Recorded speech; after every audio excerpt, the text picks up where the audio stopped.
చదువు నాయన. యెహోవా మోషేకు ఇలాగు సెలవిచ్చెను, యెహోవా మోషేకు ఇలాగు సెలవిచ్చెను, నీవు ఇశ్రాయేలీయులతో మాటలాడి నువ్వు ఇశ్రాయేలీయులతో మాట్లాడి వారి యొద్ద నొక్కొక్క పితరుల కుటుంబమునకు వారి యొద్ద ఒక్కొక్క పితరుల కుటుంబము అంటే రూబేను, దాను వీళ్ళందరూ ఉన్నారు కదా, 12 మంది. ఆడ 12 గోత్రాలు. ఈ 12 గోత్రాల్లో గురించి చెప్తున్నాడు. ఆ మొర పురుషులు అనమాట వాళ్ళు. పితరుల కుటుంబములకు ఒక్కొక్క కర్రగా అనగా వారి ప్రధానులందరి యొద్ద వారి ప్రధానులందరి యొద్ద వారి వారి పితరుల కుటుంబముల చొప్పున వారి వారి పితరుల కుటుంబముల చొప్పున 12 కర్రలను తీసుకుని 12 కర్రలను తీసుకొని ఎవరి కర్ర మీద వారి పేరు వ్రాయు. ఎవరి కర్ర మీద వారి పేరు రాయు. లేవి కర్ర మీద లేవి కర్ర మీద అహరోను పేరు వ్రాయవలెను. అహరోను పేరు రాయవలెను. ఏలయనగా పితరుల కుటుంబముల ప్రధానునికి ఒక్క కర్రయే ఉండవలెను. నేను మిమ్మల్ని కలుసుకొను ప్రత్యక్షము గుడారములోని శాసనముల ఎదుట వాటిని ఉంచవలెను. అప్పుడు నేను ఎవరిని 12 మందిలో ఎవరిని ఏర్పరచుకొందునో వాని కర్ర చిగురొస్తుంది, పోస్తుంది అనమాట. ఇశ్రాయేలీయులు ఇంతకాలం వాళ్ళు మీకు విరోధంగా సణుగారు. ఆ సణుగులు మీకు విరోధముగా సణుగుచుండు సణుగులు నాకు వినబడకుండా మాన్పివేయుదును. ఎందుకంటే మాట మాటకి ఆయన కోప్పడిపోవడం, చంపేయటం అన్నీ జరుగుతున్నాయి. అందుకే దేవుడే ఒక మెట్టు కిందకు దిగినట్టుగా మనకి ఇక్కడ కనబడుతుంది. మీకు విరోధముగా సణుగుచుండు సణుగులు నాకు వినబడకుండా మాన్పివేయుదును, నేనే మాన్పించేస్తాను అని దేవుడు అంటున్నాడు.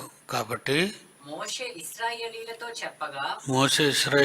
చెప్పగా వారి ప్రధానులందరూ తమ తమ పితరుల కుటుంబములలో ఒక్కొక్క ప్రధానునికి ఒక్కొక్క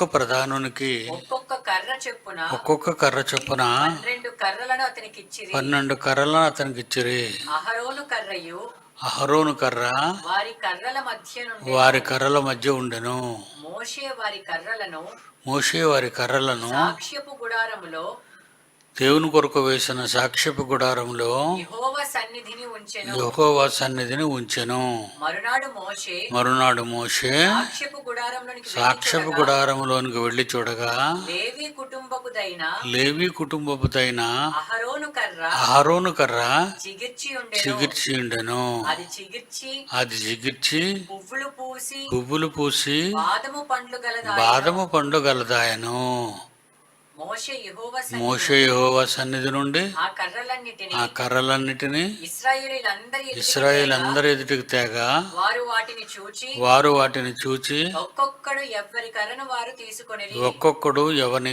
కర్రను వారు తీసుకొనిరి. అప్పుడు యెహోవా మోషేతో ఇట్లనెను, తిరుగుబడిన వారిని గూర్చి ఆనవాలుగా మీరు కాపాడబడినట్లు అహరోను కర్రను మరలా శాసనముల ఎదుట ఉంచుము. వారు ఇశ్రాయేలీయుల్లో మళ్ళా సణుగులు సంశయాలు పెట్టి చావకుండానట్లు నాకు వినబడకుండా వాని సణుగులను కేవలం అణిచి మాన్పివేసిన వాడవదు. అప్పుడు యెహోవా మోషేకు ఆజ్ఞాపించినట్లు అతడు చేశాను. అలాగుననే చేశాను. అయితే ఇశ్రాయేలీయులు మోషేతో ఇట్లనరు, ఇదిగో మా ప్రాణములు పోయినవి, నశించిపోతిమి, మేమందరము నశించిపోతిమి. యెహోవా మందిరమునకు సమీపించు ప్రతివాడును చచ్చును. మేము నిశ్శేషముగా చావవలసి ఉన్నదా అని చెప్పిరి. మళ్ళా ఏదో పెడతారు కదండి పెంట. మళ్ళీ ఎలాంటి వ్యతిరేకత మళ్ళీ ఎలా చూపించుకున్నారో చూడండి వాళ్ళు. ఇంకా వీళ్ళ పరిస్థితి ఏంటంటే తిరుగుబడిన వారు తిరుగుబడి వాళ్ళు మారతారా అంటే మారరండి. ఒకసారి ఎన్నోసార్లు చెప్తాను మీకు, బిల్డింగ్లో పగులు వచ్చింది అనుకోండి, గోడ పగులను మీరు అతికేయచ్చు, సిమెంట్ పెట్టి అతికేయచ్చు, మళ్ళా పగులు పడుతుంది, మళ్ళా పగులు వస్తుంది గాలికి. అది పునాదుల వరకు పగిలిందని అర్థం, పునాదుల వరకు పగిలింది. అందువల్ల ఒక బ్యాడ్ అనేది, ఒక చెడు అనేది మనిషి బుర్రలోకి వెళ్ళింది అనుకోండి, అది పోదు. ఒక బ్యాడ్ హ్యాబిట్ అంటారు. చాలా చెడ్డ అలవాట్లు ఉంటాయి చాలామందికి. ఆ చెడ్డ అలవాటు అలాగా వాళ్ళు పుట్టుకతో వచ్చింది, అది పోదది, అది మారదు. అలాగే అబద్ధాలు ఆడేవాళ్ళు ఉంటారు, వాళ్ళు అబద్ధాలు ఆడతారు, వాళ్ళు మారరు. అబద్ధం ఆడము అనుకుంటారు కానీ పాపం అబద్ధం ఆడుతూనే ఉంటారు. కనుక పాపం అనేది ప్రవేశించిన తర్వాత మానవ దేహంలో అది ఫిక్స్ అయిపోద్ది, అంటే అంటుకుపోద్ది అది. అందుకే పౌలు గారు అంటారు రోమపత్రికలో, మరో లా నా శరీరంలో ఉన్నట్టు కనబడుతుంది, మరొక వేరొక నియమము. రోమపత్రిక 7వ అధ్యాయం 23వ వచనం. రోమపత్రిక 7వ అధ్యాయం 23వ వచనం. వేరొక నియమము నా అవయవములలో ఉన్నట్టు నాకు కనబడుతుంది. అది అవయవాలకు పట్టేసింది, చేతులకు పట్టింది, కాళ్ళకు పట్టింది, ఏమండి, మరి కళ్ళకు పడుతుంది, చెవులకు పడుతుంది. ఎందుకంటే చెడును వినే చెవులు, చెడును చూసే కళ్ళు, చెడును చేసే చేతులు, చెడు దగ్గరికి నడిచే కాళ్ళు, ఇలాగా పాపం కోసమే అవి బ్రతుకుతున్నాయి తప్ప, పాపం కోసం అవి పని చేస్తున్నాయి తప్ప మంచి కోసం, దేవుని కోసం అవి పని చేసినట్టుగా కనిపించడం లేదు. వేరొక నియమము నా శరీరములో, నా అవయవములలో, నా శరీరములోని అవయవాలు అన్నిటికీ ఉంది, అవయవములో ఉన్నట్టు కనబడుచున్నది. అది నా మనస్సునందున్న దేవుని చట్టంతో పోరాడుతూ, దేవుడు వద్దు అంటే ఎందుకు వద్దు అనే పోరాటంతో అది ఏం చేస్తుందట, నా అవయవములలోనున్న పాప నియమమునకు నన్ను చెరపట్టి లోపరుచుకొనుచున్నది. అందువల్ల ఇశ్రాయేలీలకు పట్టిన జబ్బు అది ఈనాటిది కాదు. ఈజిప్ట్లో ఉన్నప్పటి నుంచి వాళ్ళకి ఆ భయంకరమైన రోగం, ఎదుటి వాళ్ళ మీద సణుక్కోవటం, మంచి వాళ్ళ మీద సణుక్కోవటం. మోషే అహరోనులు చాలా మంచివాళ్ళు, వాళ్ళ మీద ఎందుకు సణుక్కోవటం, వాళ్ళు ఏం చేశారని సణుక్కోవటం, వాళ్ళు ఎంత కష్టపడుతున్నారో వాళ్ళ కుటుంబాలను విడిచిపెట్టి దేవునికి, ఫరోకి, ఫరో దగ్గరికి వెళ్ళడానికి ఒక్కొక్కరికి, ఇశ్రాయేలీలకు భయం, ఫరో దగ్గరికి వెళ్ళడం అసంభవం, ఫరో రాజు దగ్గరికి. అలాంటిది మాటికి ఫరో రాజు దగ్గరికి వెళ్ళి మాట్లాడడం, దేవుని పక్షాన విషయాలు తెలియచేయటం, వీళ్ళిద్దరి మధ్య, దేవునికి ఫరోకి మధ్య జరిగినటువంటి వాగ్యుద్ధం చాలా పెద్దది. అందువలన దీన్ని మధ్య నుండి రాయబారులుగా వీరు చేసే ఈ పనులు వాళ్ళు ఎంత కష్టంతో కూడుకున్నది, ఎంత భయంతో కూడుకున్నది, ఎంత ఆలోచనతో కూడుకున్నది, అవి ఆలోచించరు. ఏమనంటే సణుక్కోవటమే, ఏమైనా జరిగిందంటే సణుక్కోవటమే. ఈ సణుగుడు అనేది ఇప్పటికీ మనలో చాలామంది వెంటాడుతూ ఉంటుంది. ఇది వాళ్ళనే కాదు, ప్రపంచ ప్రజలందరినీ ఈ సణుగు అనేది చాలా భయంకరంగా పట్టి పీడిస్తూ ఉంటుంది. ఎంత పెద్దవాళ్ళనైనా తోలనాడి మాట్లాడడం, ఎదుటి వాళ్ళకు గౌరవించకపోవటం, ఎదుటివారిని ప్రేమించకపోవటం, ఇవన్నీ కూడా శరీరంలో తిష్ట వేసుకున్నాయి. అందువలన శరీరంలోకి వెళ్ళిపోయింది ఇది. ఆ రోజు పండు తిన్న వెంటనే ఆదామముల్లోకి ఇది శరీరంలోకి వెళ్ళిపోయింది. మరి ఇక తీసేయటం అనేది, యేసుక్రీస్తు అనే ఆయన వచ్చినంత వరకు శరీరంలో ఉన్న ఈ పాపాలను అంటే ఇంతవరకు జరిగించిన పాపాలు మరి వీటికి విముక్తి లేదా, అలా శరీరంలో ఉండిపోతాయి అని అనుకుంటే యేసుక్రీస్తు ద్వారా లోకానికి దేవుడు పాపక్షమాపణ ప్రసాదించాడు. అంటే శరీరంలో అంటుకట్టబడినటువంటి పాపాలన్నీ కూడా బయటకు తీయగలిగింది ఒకే ఒకటి, అది యేసుక్రీస్తు వారి రక్తం. మరి రక్తాన్ని నువ్వు ఎలా తీసుకోవాలి? ఆయన పనులు చేస్తూ, ఆయన కొరకు బ్రతుకుతూ, ఆయనను సేవిస్తూ, ఏ పాపము చేయకుండా నువ్వు చక్కగా మంచిగా బుద్ధిగా నిజమైన క్రైస్తవునిగా, ఏ ట్రూ క్రిస్టియన్, సత్యవంతుడైన క్రైస్తవునిగా జీవిస్తే అప్పుడు ఇది నీ శరీరం నుంచి విడిచిపెడుతుంది, లేకపోతే నీ శరీరాన్ని విడిచిపెట్టదు. ఈ వైరస్లు అనేవి మీకు ఈ మధ్యన ఎక్కువగా వింటుంటాం. పలానా దేశంలో పలానా వైరస్ వచ్చింది, పలానా దేశంలో పలానా వైరస్ వచ్చింది. ఈసారి ఇండియాలో తూర్పు పశ్చిమ గోదావరి జిల్లాల్లో బర్డ్ ఫ్లూ వచ్చింది. ఇలాగా వైరస్లు వస్తూ ఉంటాయి. అవి కనబడవు, కానీ శరీరాన్ని పట్టుకుంటాయి. ఎక్కడో దగ్గర గాలిలోనో నీళ్ళలోనో మురికిలోనో ఇవి ఎంటర్ అయిపోయి మన శరీరాన్ని పడతాయి. ఇలా మన శరీరం లోపలికి వెళ్ళిపోతాయి. అవి మన శరీరం లోపలికి వెళ్ళిపోతాయి. అలాగే పాపం కూడా మన శరీరం లోపలికి వెళ్ళిపోయింది. మరి యేసుక్రీస్తు రక్తం ఇచ్చారు, మరి మీకు పాపాలు ఉన్నాయా, వదిలేశారా? ఎందుకంటే మీరు అబద్ధం ఆడకుండా ఉండాలంటే ఉండగలరు కదండి. ఇది పెద్ద పెద్ద సాహసమైన పని ఇది. పాపం చేయకుండా ఉండడం అంటే అబద్ధం ఆడకుండా ఉండగలరా? ఉండగలరు. దయ చూపించగలరా? చూపించగలరు. ప్రేమించగలరా? ప్రేమించగలరు. చేయగలరు, కానీ చేయకుండా మారిపోతున్నారు. దానిలో అలవాటు అయిపోయింది మీకు, అలవాటు. అప్పుడప్పుడు చూడండి, దొంగవాడు ఎంత దొంగతనాలు మానేసినా ఎక్కడైనా ఏమైనా పరస కనబడుతుంటే వాడు చేయి దురదగా ఉంటుంది.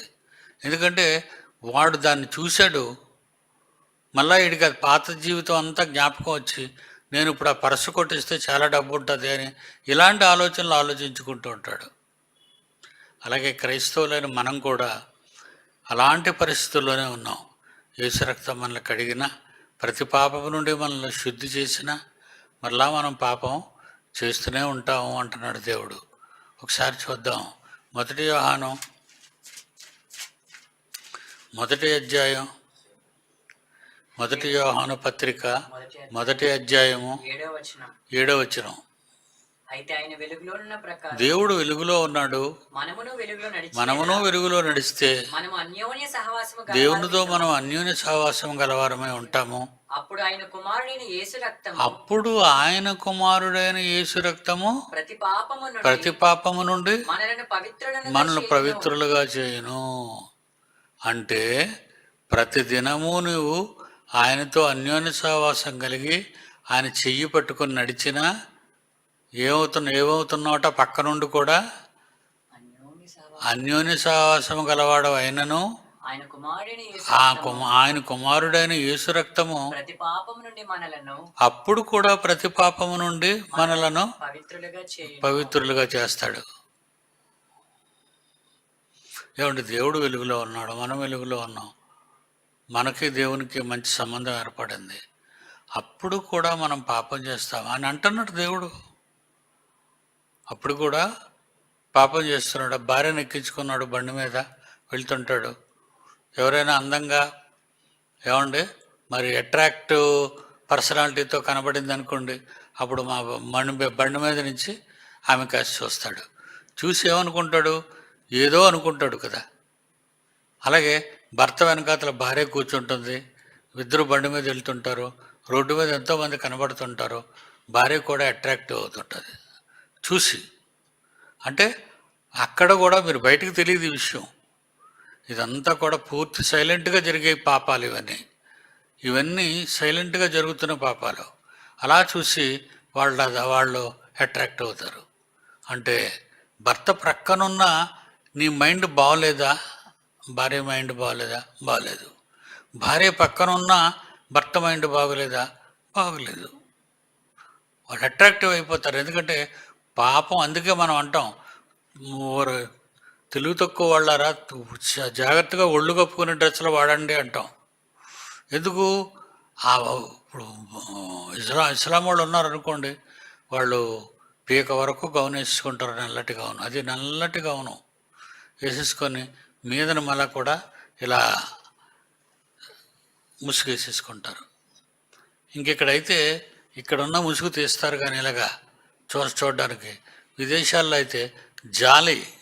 ఈ ఎక్కువ ఈ ఇస్లాం కంట్రీస్లో ఈ తాలిబాన్లు చాలా ఈ విషయంలో స్ట్రిక్ట్గా ఉంటారు. జస్ట్ ఆడవాళ్ళకి ముడుకుల వరకు ఉంటుంది. ఏమంటారు దాన్ని? వేసుకుంటారు కదా, ముడుకుల వరకు వేసుకుంటారు, చిన్న చెడ్డీ టైప్లో. మిడ్డీస్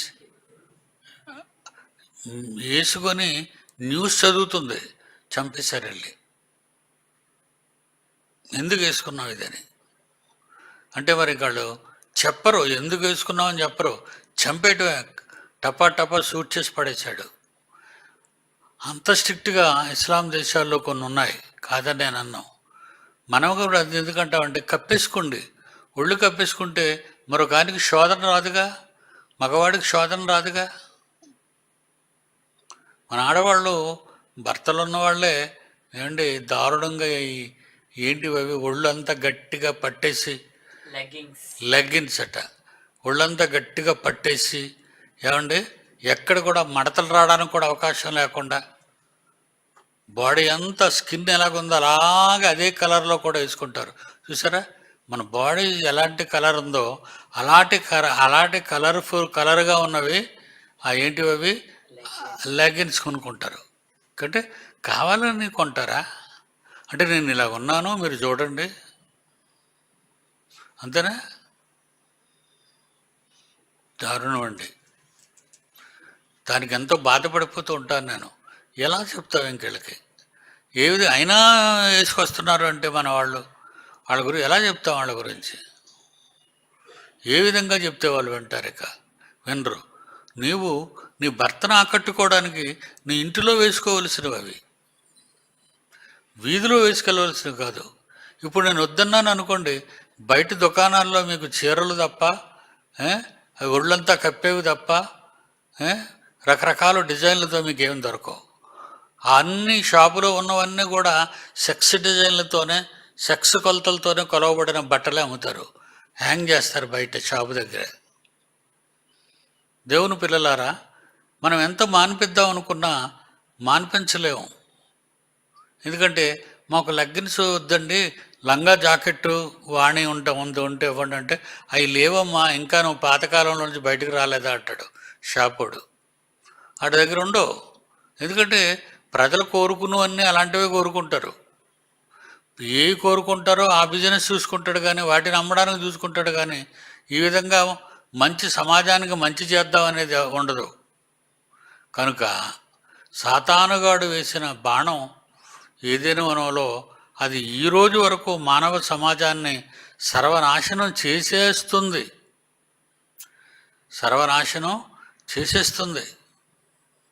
వాడు ఏదో పాట తీశాడు.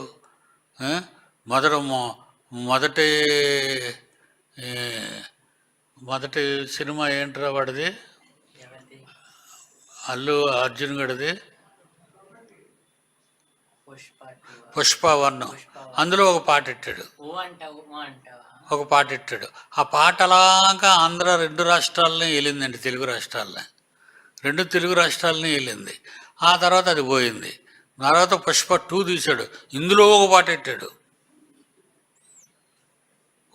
ఎవరు చూసినా ఆ పాటేనండి డ్యాన్సు. తెల్లవారు లెగ్గానట, తర్వాత మొంగడుకోగానట, తర్వాత వంటగదిలో వండగానట. ఏంటది మళ్ళీ ఫీలింగ్ అటది. ఏమంటే చాలామంది అభిమానులు కొన్ని మాట్లాడుతున్నారండి వాళ్ళ తల్లిదండ్రులు, ఏమంటే ఈ పుష్ప సినిమాల వల్ల పిల్లలు పాడైపోతున్నారండి అని. పిల్లలు పాడైపోతున్నారు. ఇవి వాళ్ళకి పడుతుందా అండి? వాళ్ళకి పడుతుందా? వాళ్ళకి పడతండి, వాళ్ళకి పట్టదు.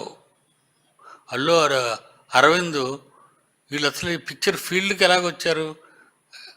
Allu Ramalingaiah comedian, cheap actor ఒకప్పుడు. తర్వాత నవ్వుల రాజు, పువ్వుల రాజు అది వదిలేయండి. ఒక చీప్ యాక్టర్గానే ఎంటర్ అయ్యారు వీళ్ళందరూ. అలాగే చిరంజీవి ఒక చీప్ యాక్టర్గా ఎంటర్ అయ్యారు వీళ్ళు మెడ్రాసు. అలాగ వాళ్ళని వీళ్ళని ఆళ్ళకాళ్ళు పట్టుకొని ఇలాగ ఈరోజు మీడియా, ఈరోజు ఈ సినిమా మీడియాని సమాజాన్ని పాడు చేసేందుకు వాడుతున్నారు అందరూ. ఎన్నోసార్లు వాపోతానండి దాని గురించి. అయినా వాళ్ళు పట్టించుకోరండి. వాళ్ళ కోట్లు లాభం. ఆ ఒక్క పాట గురించే వెళ్తారు. ఒక్కొక్కరు అంటుంటారు మాట్లాడుకోవడం, ఒరే ఆ పాట గురించైనా వెళ్ళాలిరా సినిమాకి అంటాడు. అంటే ఆ పాట అంత బాగుందా వీడికి? అంత బాగుంది.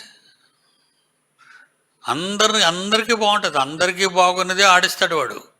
అందరికీ బాగున్నదే పాట సినిమాలో పెడతాడు.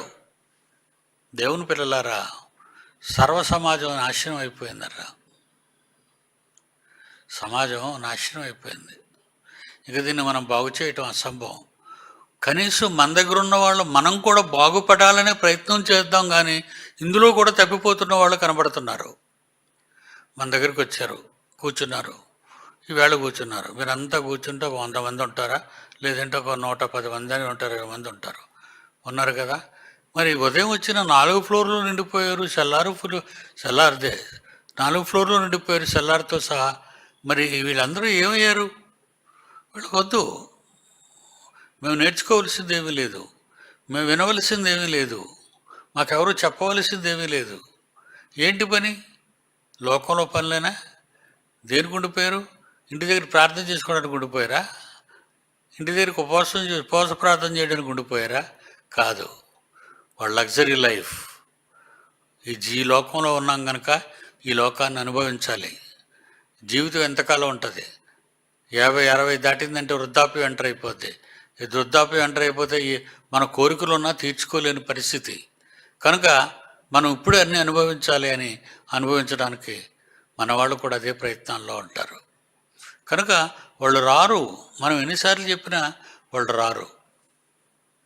కారణం, సాతాను మన శరీరంలో తిష్ట వేసుకున్నాడు. వాడు ఎక్కడున్నాడట? మన శరీరంలో. దుష్టుడు ఎక్కడున్నాడు? దుష్టత్వం సంభవించి అంటాడు. మొదట భ్రష్టత్వం సంభవించింది. నాశన పురుషుడు, పాప పురుషుడు బయటకు రావాలి. లోపల నుంచి బయటకు రావాలి. చెప్పు. తెస్సలోనికీయులు రాసిన 2వ పత్రిక 2వ అధ్యాయం 3వ వచనం.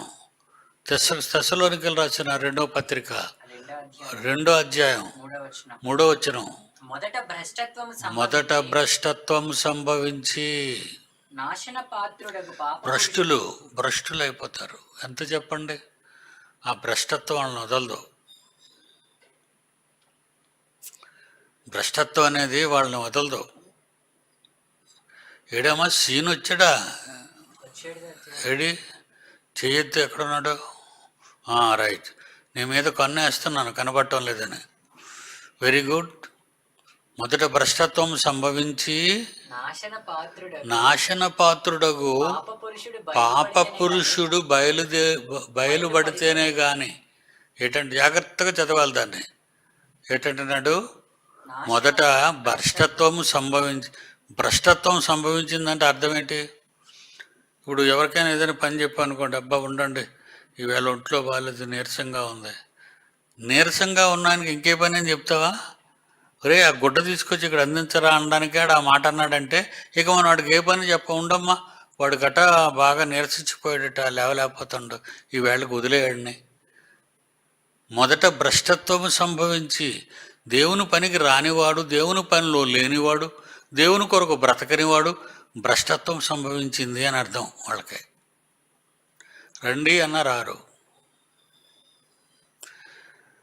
రాత్రి ఆదివారం రాత్రి కూడికలో రాత్రికూడికి అనంతరం భోజన వసతి కలదు అని ఒక చిన్నది వేయండి కిందని, చిన్న అక్షరాలు. కరపత్రాలు అన్ని పెద్ద అక్షరాలు వేయండి, చిన్న అక్షరాలు. రాత్రి కూడికలకు ఉన్నవారికి మరి భోజన వసతి కలదు, అంతే.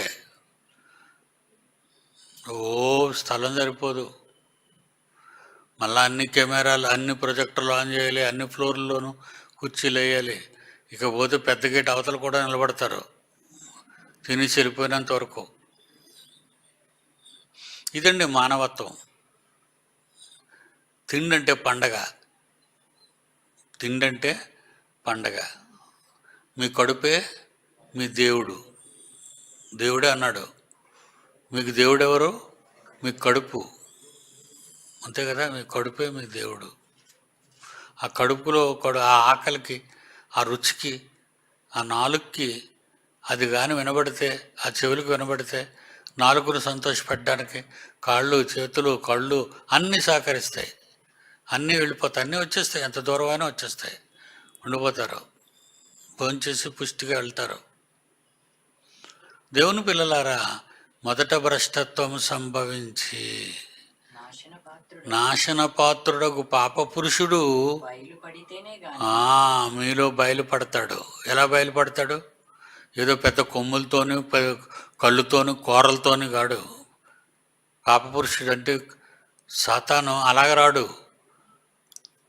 నిర్దయ, దయలేనితనం, పనికిరానితనం, అబద్ధాలు, మాయలు, మోసాలు, దగాలు అవన్నీ కనబడుతున్నాయి అనుకోండి, బయటకు కనబడుతుంటే ఊరే ఆవిడతో మాట్లాడగల ప్రమాదం అని అంటారంటే అర్థం ఏంటి? ఆవిడలో నుంచి ఏదో బయటకు వచ్చింది, ఈ అయ్యగారు తిన్నారు, అది పక్కోడితో చెప్తాడు. జాగ్రత్త, వాడితో జాగ్రత్త, ఆమెతో జాగ్రత్త. జాగ్రత్తలు చెప్తుంటారు ఒక్కోసారి. పిల్లలకి ఎక్కువ చెప్తుంటారు తల్లిదండ్రులు, ఒరే వాడితో కూడొద్దు, వాడితో ఉండొద్దు నువ్వు అంటారు. అలాగే ఆడపిల్లలతో జాగ్రత్త, నువ్వు బడికి వెళ్ళేటప్పుడు చాలా జాగ్రత్తగా ఉండాలి. ఎందుకంటే చదువులోనూ, బయటకు వెళ్ళేటప్పుడు, మార్కెట్కి వెళ్ళేటప్పుడు, ఏమంటే ఎక్కడికి వెళ్ళినా భ్రష్టత్వము, లోకం అంతా భ్రష్టత్వమే. దొంగ చూపులు, దొంగ వినికిడులు, దొంగ నడతలు, దొంగ చేష్టలు అన్నీ. ఎవరు మంచిగా ఉండరండి. అండి మీకు రోడ్డు మీద పర్సు దొరికితే పోలీస్ స్టేషన్కి ఇస్తారా? అది ఎవరో, ఎందుకంటే అటు ఇటు చూసి జోబులు పెట్టుకుంటారు. పోలీస్ స్టేషన్కి ఎందుకు ఇస్తారు? మరి పోలీస్ స్టేషన్కి ఇవ్వడం బైబిల్ పద్ధతి. నీకు దొరికిన పర్సు తీసుకెళ్ళి పోలీస్ స్టేషన్కి ఇస్తావు, ఇదిగో అయ్యా నాకు ఇది దొరికింది అని. అందుకే పర్సు పోయినా అని కూడా పోలీస్ స్టేషన్కి వెళ్ళడు, ఎందుకంటే వాళ్ళ దగ్గరికి వెళ్ళిన వాళ్ళు కూడా నొక్కేస్తారని. ఇంకెలాగైనా పర్సు నాకు వచ్చేది లేదు, మీ పేరు ఇవ్వండి, మీ పేరు అక్కడ రాసేవ్వండి, మీ అడ్రస్ రాసేవ్వండి, పర్సు దొరకగానే ఫోన్ చేస్తూ ఉంటారు. ఇంకేం ఫోను, పర్సు ఎవరికి దొరికినా ఆడ సైలెంట్. కనుక ఈ భ్రష్టత్వం అనేది ఎలా పోతుంది? పోదండి. మీరు జాగ్రత్తగా పీక్కోవాలండి.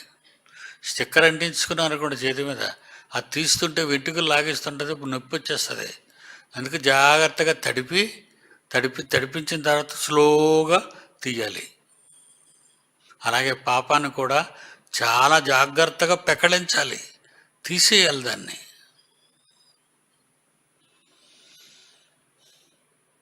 నేను చెప్తున్నాను కదా మీతోనే, ప్రతిసారి నేను బాత్రూంలోకి వెళ్ళినా, భోజనం కూర్చున్నా, పడక వెళ్ళినా, తండ్రి నేను పాపని, నన్ను క్షమించు. ఒక మాట చెప్తానండి, ఎందుకంటే చెప్పాలి. కళ్ళ ద్వారా మనం ఏదైనా తప్పుడు ఆలోచనలు చేస్తే మన మనసులో ఎన్నెన్నో తిరిగిపోతుంటాయి, మనం ఊహించక ముందే వచ్చేస్తుంటాయి ఇవన్నీ. ఎందుకంటే అడ్వాన్స్ అయిపోయింది ప్రపంచం, అన్నిట్లో అడ్వాన్స్ అయిపోయింది. అడ్వాన్స్ అయిపోవటం వల్ల మనం చూడగానే, ఆ దృశ్యం చూడగానే వెంటనే మనం మునిగిపోయే ఛాన్సెస్ ఎక్కువ. 100% మునిగిపోతాం. వెంటనే దాన్ని మనం చూపును మార్చేసుకున్నాం అనుకోండి, తగ్గించుకున్నాం అంటే కొంత ట్రై చేస్తున్నారని అర్థం. మీరు ట్రై చేస్తున్నారు. అటు ఎలాగన్నా దృశ్యం బాగోలేదనుకోండి, మరో ప్రక్క మీరు మీ చూపు మార్చేశారనుకోండి, మీరు భ్రష్టత్వము నుంచి తప్పించుకునే ప్రయత్నాలు చేస్తున్నారు. బురదించేసుకోండి. అందుకే బురదించుకొని వెళ్తారు చాలామంది. పెద్దలు ఏమంటారంటే తల దించుకొని నడుస్తారండి, వాళ్ళు చాలా గౌరవమైన కుటుంబం అండి అంటారు. అది అందుకే పాపాన్ని ప్రేమించరు, పాపం పక్క తొంగి చూడరు. మందుబాబులు మరి ఈ మందమ్ముతున్న దుకాణాల పక్క చూడకుండా వెళ్తారా? ఏమండి, చూడకుండా వెళ్తారా? ఒకసారి చూస్తారు. ఇక నాలుకలో నుంచి ఏయో జలాలు వస్తుంటాయి, చప్పరిస్తుంటాం. అది మింగేటప్పుడు ఎంత ఆనందం అనుభవిస్తాం. ఏంటి, ఆ క్షణంలోనే నువ్వు మోటార్ సైకిల్ మీద వెళ్తున్న ఆ క్షణంలోనే ఇన్ని ఆలోచనలు నీ బుర్రలో తిరుగుతుంటాయి. ఏం మారతారు? దీనికి ప్రయత్నం చేస్తున్నారా? చేయరు. దీనికి చేయరు. అంతే, చూశారు, ఆనందించారు. See and enjoy. ఒకడు అంటాడు, గులాబీ పువ్వుని చూసి ఆనందించేయ్యా, గులాబీ పువ్వుని తెంపేసి రెక్కలు ఇచ్చేయడానికి కాదు. అది రైటు, గులాబీ పువ్వు గురించి అది రైటు. కానీ పాపాన్ని చూసి అనుభవించేయ్యా, తెంచేయడానికి కాదు, మానేయడానికి కాదు అనుకో. అది వేరు, ఇది వేరు. దేవుని పిల్లలారా, మంచిని స్వీకరించండి, చెడుని ద్వేషించండి. మంచిని రాబట్టండి, చెడుని తోలనాడండి. మారుతారు, మీరు మారగలరు. మీకు ఆ స్తోమత ఉంది, మీకు ఆ శక్తి ఉంది, దేవుడు ఇచ్చాడు, ఆ పవర్ ఇచ్చాడు మీకు. ఎందుకంటే వేరొక నియమం కూడా నీకు, నియమానికి పోటీ చేసే ధర్మశాస్త్రం అనేది నీ హార్ట్లో ఉంది, నీ బుర్రలో ఉంది. లా, అబద్ధం ఆడకూడదు, వద్దురా అబద్ధం ఆడకూడదు. ఒకసారి అనుకుంటాం కదండి, అబద్ధం ఆడకూడదు మనం.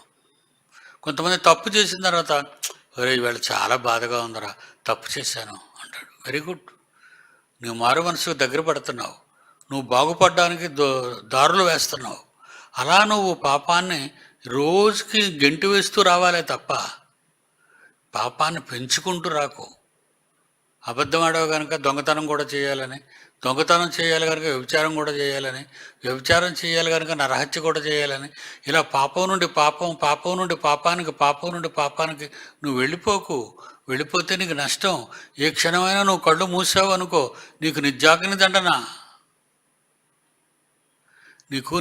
దండన. అందువలన ఇశ్రాయేలు ఎలాగైపోయారు? పట్టేసింది, వాళ్ళ ఒంటికి పట్టేసింది. నిజంగా దేవుడు ఇవన్నీ ఆలోచించాడు. నేను ఇవన్నీ ఆలోచించాను, కానీ మిమ్మల్ని నేను కాపాడలేను. దేవుడు ఆలోచించాడు కనుక ఇశ్రాయేలుని కాపాడడానికి ఆయనే ఒక మెట్టు దిగాడు కిందకి. ఏంటో మెట్టు చదివాం కదా మనం, 17వ అధ్యాయం 5వ వచనం. అప్పుడు నేను ఎవరిని ఏర్పరచుకొందునో వాని కర్ర చిగురించును. ఇశ్రాయేలీలు మోషేకు అహరోనుకు విరోధముగా సణుగుచున్న సణుగులు నాకు వినబడకుండా, అబ్బా అవి నాకు మిమ్మల్ని అంటుంటే నేను తట్టుకోలేకపోతున్నాను అయ్యా అంటున్నాడు దేవుడు.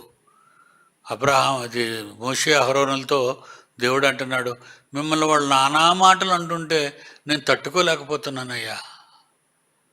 ఎంత మంచి దేవుడు అండి, ఎంత మంచి దేవుడు. మన దగ్గర అయితే ఒక సహోదరు గురించి ఒక సహోదరి చెడ్డగా మాట్లాడితే ఇంకా చెప్పు అంటారు. వద్దండి, ఆ ఇంకా చెప్పు అనేది వద్దు. ఇంకెప్పుడు మాట్లాడకు అని ఆవిడ నోరు ఊహించాలి. అప్పుడు ఆవిడ ఇంకొకసారి నీ ముందు అలా మాట్లాడదు. ఎందుకంటే నీ సంగతి తెలిసిపోద్ది. వద్దు, ఆమెతో ఏం మాట్లాడినా అందరికీ తెలిసిపోద్ది కనుక మనం జాగ్రత్తగా ఉండాలి అని పాపం చేయడానికి జాగ్రత్త పడతాం, అంతేగాని పవిత్రతగా ఉండడానికి కాదు. అర్థమైందా? ఏమన్నాడు? నేనే తగ్గించుకుంటాను, ఒక మెట్టు తగ్గించుకుంటాను. తగ్గించుకోవటానికి గుర్తుగా ఏం చేస్తానన్నాడు? నేను ఎవరిని ఏర్పరచుకొందునో వాని కర్ర చిగురిస్తుంది. ఇశ్రాయేలీలు మీకు, మీ ఇద్దరికి విరోధముగా సనుగుచుండు సనుగులు నా దగ్గరికి రాకుండా అవి ఆపేస్తాయి. చూసారా? ఇప్పుడు మనకు కర్రలు లేవు, చిగుర్లు లేవు. దేవుని వాక్యమే మీ దగ్గరికి వచ్చింది. సాక్షాత్తు దేవుని వాక్యమే మీ దగ్గరికి వచ్చింది. మీ సణుగులు మానేయాలి. మీ విసుగులు మానేయాలి, మీ పాపాలు మానేయాలి, మీ అవినీతి కార్యక్రమాలు మానేయాలి, మీ దొంగ బుద్ధులు మానేయాలి, అబద్ధాలు మానేయాలి. ఓకే, ఇకపోతే ఇంకా అక్కడి నుంచి చదువుకొని వచ్చాం అధ్యాయం అంతా. ఈ కర్రలు పెట్టడం, ఈ అధ్యాయంలో మనం చూసింది ఏంటంటే గోత్రకర్తలు 12 మంది, 12 కర్రలు పెట్టడం, ఈ 12 కర్రలు తీసుకెళ్ళి దేవుని సన్నిధిలో పెట్టడం, అందులో అహరోను కర్ర మాత్రమే చిగురించటం.